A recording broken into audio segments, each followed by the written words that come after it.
இப்ப நான் மண் மாதிரி எடுக்கும் முன் நாம் கவனிக்க வேண்டிய குறிப்புகளையும், மண் பரிசோதனை செய்வதனால் ஏற்படும் நன்மையையும் மற்றும் அதுக்கு தேவையான உபகரணங்களையும் பற்றி நான் சொல்ல போறேன்.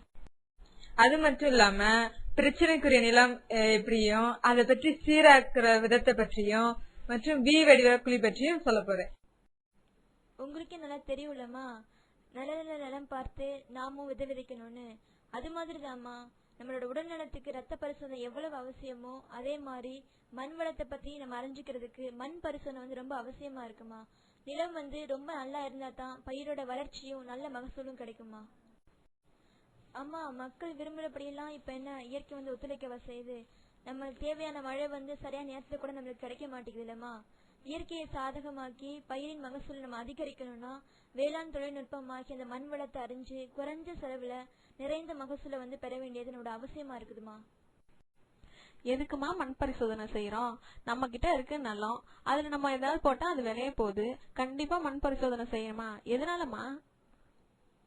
அம்மா, விளைநிலத்துல விளைச்சல் எவ்வளவு முக்கியமோ அதை விட முக்கியமானது முதல்ல மண்ணு தானமா. நம்ம மண்ணு நல்லாதானமா விளைச்சல் நமக்கு நிறைய கிடைக்கும். நம்ம பயிரிடக்கூடிய மண் தரமாகவும் வளமாகவும் இருந்தா மட்டும்தானமா நிறைய கூடிய பயிரானது நல்ல மகசூலை தரும் நமக்கு. அம்மா, நீங்களே சொன்னீங்களம்மா, என் நிலத்துல என்னதான் போட்டாலும் விளைய மாட்டேங்குதுன்னு.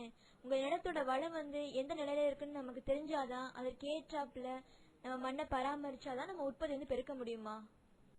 அம்மா, இப்போ மண்ணுக்கு பாதிப்பு முன்னாடியே வருது அப்படின்னு தெரிஞ்சுன்னா நீங்க என்ன பண்ணுவீங்க? அது வராம இருக்கிற அளவுக்கு தான் நீங்க பாத்துப்பீங்க. அது மாதிரி நமக்கு மண்ணோட தன்மையை அறிஞ்சு அதுக்கு என்னென்ன பாதிப்புலாம் வரும்னு முன்னாடி நம்ம தெரிஞ்சுக்கணும்னா மண் பரிசோதனை கட்டாயம் செய்யணுமா. நான் இப்ப என் தோட்டத்துல மண் மாதிரி எடுக்கணும்னா நான் என்னென்ன செய்யணுமா? அதுக்கு என்னென்ன பொருள் தேவைப்படுது? இத பத்தி எனக்கு கொஞ்சம் சொல்லுங்களேன். அம்மா, உங்களுக்கே தெரியுமா, மண்களே நிறைய வகைகள் இருக்குன்னு. ஒவ்வொரு மண்ணுக்கு ஏத்த மாதிரி நம்ம மாதிரியை சேகரிக்கணுமா.